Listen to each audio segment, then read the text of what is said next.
Hello, my beautiful lovelies. Get in here. This is a special download for the collective. There is a lot going on. Take what resonates, leave behind what doesn't. And if you're new here, welcome to my channel. This is Troy Leaves Tarot, where we get to your greatness one tea leaf at a time. Let's just jump right in. Like and subscribe and join the tribe. I'll be doing more and more. The more likes you have, the more in the algorithm you are in, and it gets more and more accurate. Let's just jump right in. All signs timeless.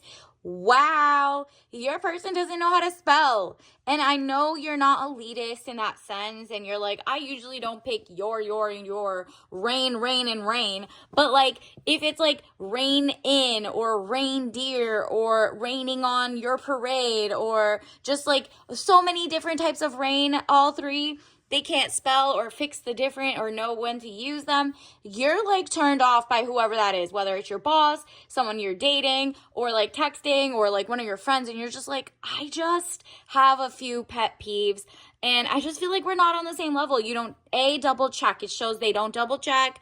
There's so many sources of people like double checking their ish. You're just like, before it didn't bother me, but now it does, and you're being picky. And it's okay to be selective about who's in your circle. If everyone's like, okay, this is autocorrect and XYZ, then find people who are just as cool with it. But if you're like, opposites attracting it, nah, run away. 7 of Wands, frustrations. You're able to overcome your frustration. You're on top of the situation. So whether it's like, hey, I actually want you to sound out your like thing before you text me, or before you write this, because we're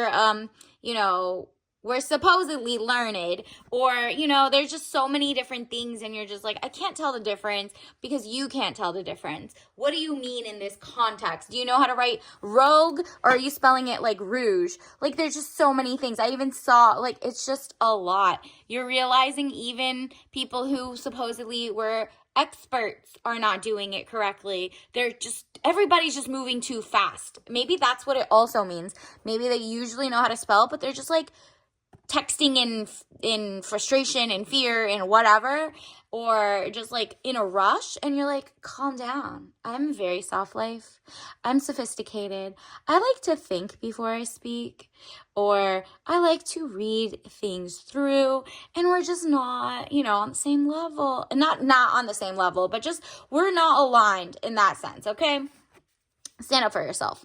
10 of Pentacles, money, contentment, signing of money agreement. Okay, maybe it's bothering you because you're like, this person doesn't even read the fine print or know how to write back to professionals or whoever. If we're doing business, will this person write the wrong thing into my contract? I don't want to hire them, or I wouldn't want this person being the face of our family, or whatever, right? Like, let's say your man that you're dating right now, and you are like, is he, fiance, husband material? And then you find out the material is that he doesn't double check his work, or he doesn't ask for help, right? To be like, hey, can you read this through before I send it? Doesn't use an app like Grammarly or whatever. And even those things can, flip or invert the writing. And you're like, in important times, does this person wait before they write? And can they look at something twice? Like with when you look at writing too much, or you're texting too fast, or whatever, mistakes happen, and you're kind of realizing that could get in the way of you and money. Like, if you're a content creator and you're putting the wrong hashtag, you're attracting the wrong people because you're like not spelling it correctly, so it's going elsewhere, and you're like, I wonder why this isn't working, right? So you're just thinking of like the grand like scheme of things. This person's too fast working, they don't double check, they don't set it and forget it and then read it with fresh eyes, whatever it means to you. They don't care about you as much to care to be good. Maybe they're really good at texting their bosses and they never get anything wrong, but when it comes to you, it's like they're too informal, and you're like, yeah, I kind of want some of the respect you give your boss, but I can understand they pay you, I don't, right? But at the same time, you're like, okay, what I would love to see an example of you knowing your stuff. You're just basically like dotting I's and, crossing over T's. You're just like, let me just double check. And it doesn't have to just be spelling. Maybe it's the context of they use idioms or phrases out of wrong context. They're just not picking up on something. So there's like a little loss in translation. Maybe they are someone who's from like a different background, or, you know, maybe they didn't have the best education system and whatever. And you're like, I'm not holding that back, but can I personally do this? Or if you're the one who makes the typos, you're like, whoa, what is my impression to other people? And do I care? And if I do care in certain scenarios, how can this be the difference between this holding me back or not? For example, if you're writing resumes and then you put like one period out of line, or you don't consistently dot an I, right? Like, it's so interesting. That might actually be the one thing that now AI, since that's the only thing hiring, might read it and judge you, and you're like, this is my one impression to get the resume out. So things like this ask you to slow down. And if you're like, nah, I'm a free baller, I like doing my own thing, then you will get money, maybe another way. So just think about how it impacts your day-to-day. If it doesn't, next question, right? Like, we have so much more things coming in, but this specifically is for like someone who really has, like, this is a message you need to hear, okay? 10 of Pentacles, money contentment, signing of money agreement. Read the fine print. If you see a typo on their end, they can nullify the entire contract if there's no like severance clause. Like, if this doesn't work, then forget that part, but the rest of the things do. Read. Maybe somebody else has a mistake in something. Maybe that mistake can get you your money back on something else. Like, there's just so many important things, and it might not be material, which is like in the legal world very important, but it might be in the future for you or other people, or they could use it. So it's like, doesn't seem like a significant thing now, but it might be the difference between winning and losing, or, you know, getting money back or not, or, you know, signing off too much of your rights than getting it. It's whatever it is.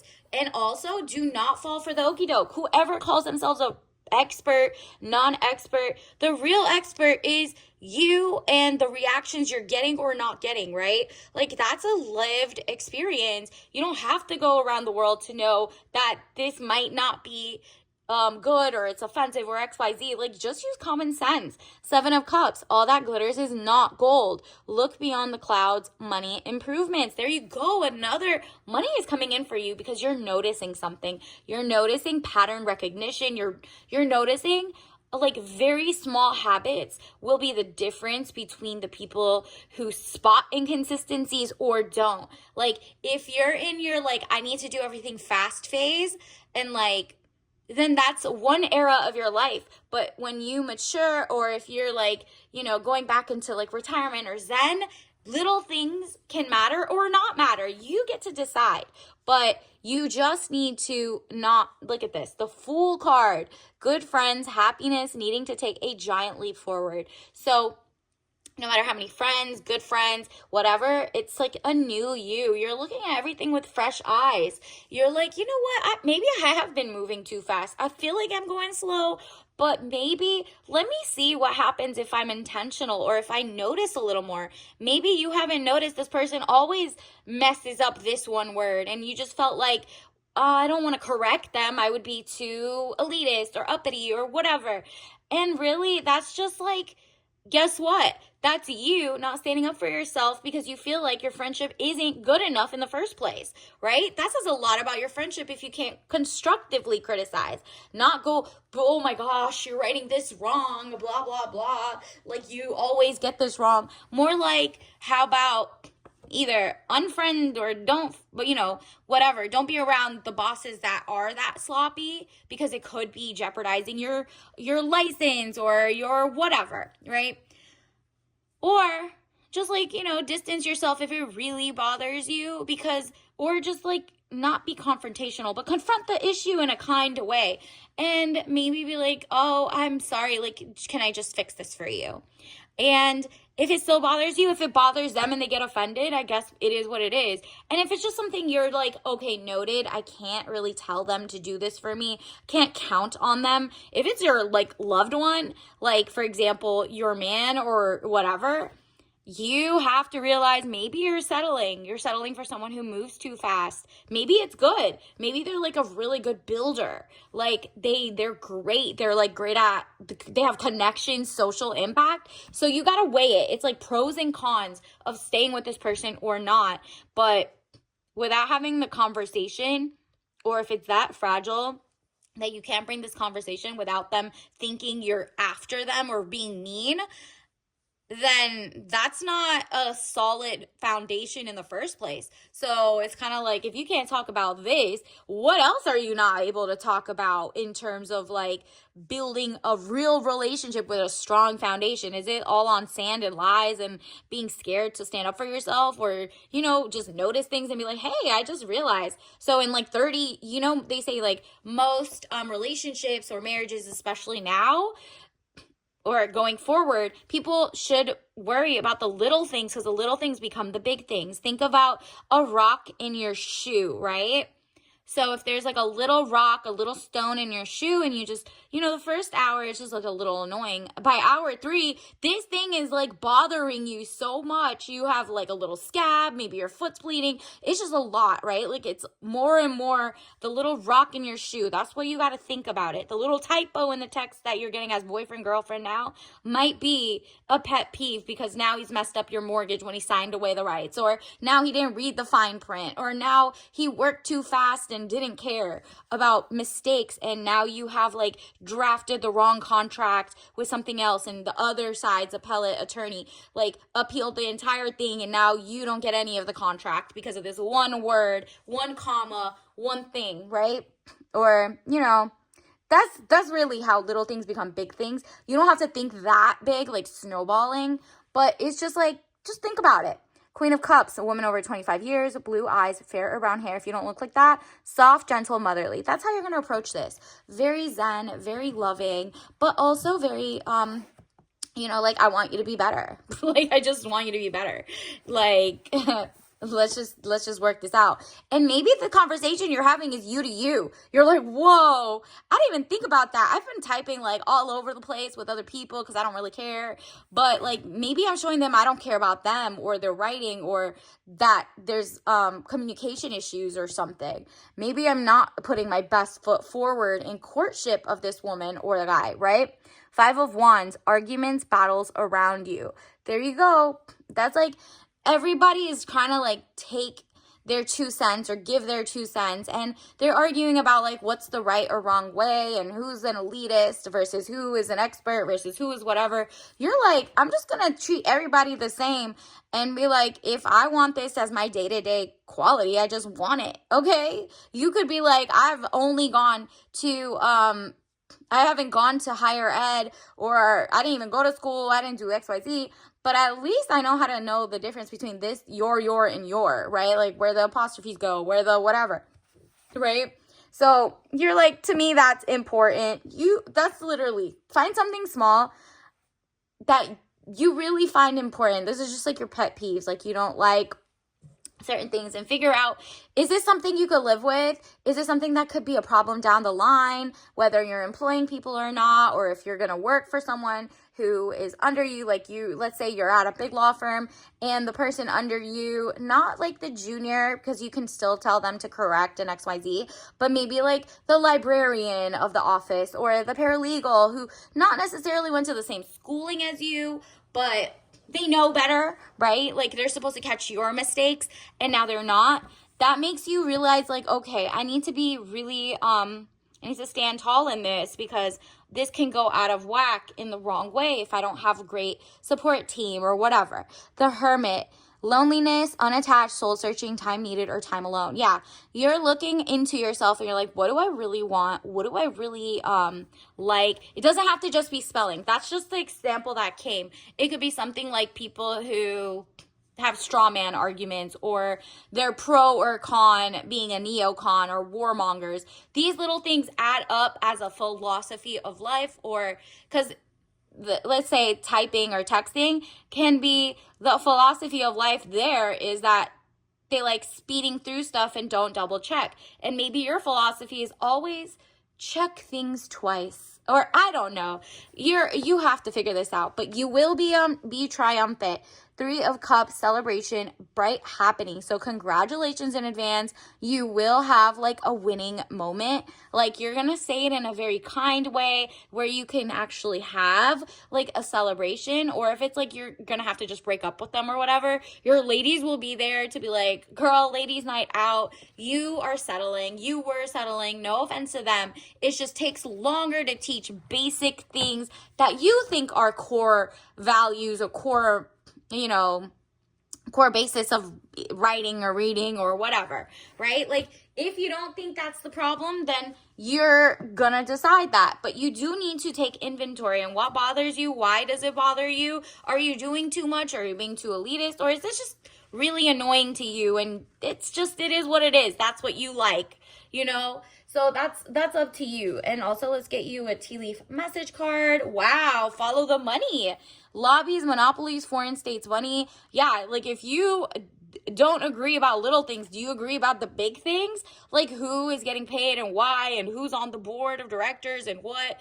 Did you see, like, for example, they're putting geoengineering space or putting junk in space, or there's like literally, I think it was like sodium something in space. Look up like geoengineering sodium something on like the internet, and you'll see that it's been happening for years. They're trying to like puff up space with trash, and you're like, follow the money. Which venture capital are doing it? What countries are they from? What are they doing? Why does it matter if there's a monopoly in our air? Oh, because we breathe it. So like little things become big things if like they let in a couple balloons of like bad air and then they make it a big thing. This is like their you just need to like stand up for yourself when it's small so that it never gets too big, right? Not big of a problem. So let's get your tea leaf message of the day. Wow. Green ginger. This is like organic. You're not playing with fertilizers, sewage in your, farms around you, the runoff, the fertilizer, herbicides, glyphosate, whatever, or like air pollution. You're not doing that. And you're like, nah, put some humanities first over profit. So maybe that's something that's like your pet peeve. You're like, ew, I don't want to be on the side of blah, blah, blah. And you and your person kind of disagree, but like you don't know why. So when you get to the root of it, you'll know why. So it says take it up a notch with a bright green tea blend with a kick of ginger and a sweet note of pear. So deliver your thoughts and your, observations kindly, but kick it up a notch, right? Like it's a sweet note of pear, but that little ginger and tea is just like you standing up for you organically, authentically, things that you actually like. It's not something somebody told you have to like, but something you genuinely are like, this bothers me or doesn't bother me, and this is what I want to be aligned with, and blah, blah, blah. So caffeine level, this is like so zen. It's like 2 out of 5 less. And it says like green teas, natural flavors. I mean, even natural flavors isn't organic. So you're like, I'm reading the ingredients, ginger, lemongrass, and all of that. You're realizing, nah, I want to get to the root of things. Grass isn't always greener on the other side. And sometimes it's greener because it's toxic. And maybe your side is actually really green and you're like, oh, I never realized it was dirty, toxic, XYZ. And that could be with your relationships, work, whatever. But until then, I'll see you later. Bye.